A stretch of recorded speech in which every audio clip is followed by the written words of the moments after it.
Bugungi mavzu profilaktika, ya'ni jiddiy tibbiyot kasalliklarini oldini olish.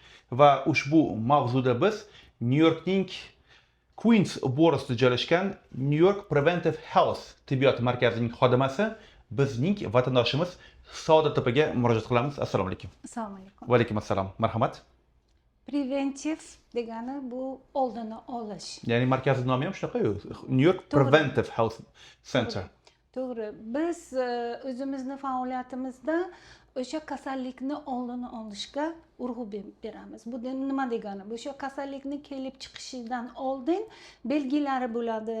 Qanaqadir hayot tarzi tufayli qanaqadir belgilari paydo bo'ladi. Masalan, qandli diabetli olsak, u hali kasalliklarni alomatlari paydo bo'lmagandan oldin o'sha glikemированный gemoglobin degan nima qon tahlili bor, o'shani ko'rsatadi-da.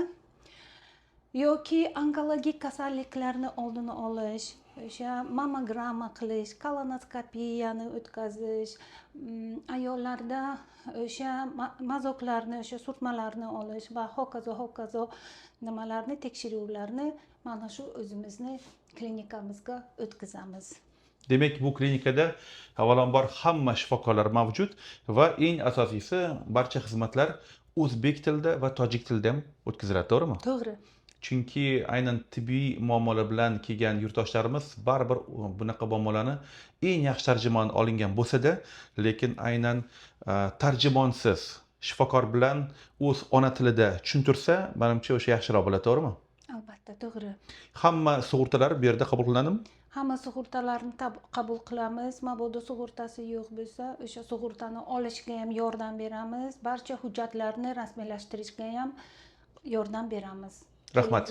Kasal bo'lmanglar. Rahmat. Hurmatli New Yorkdagi vatandoshlarimiz, demak, kerakli telefon raqamlarini ushbu video tagida yozib qoldiraman.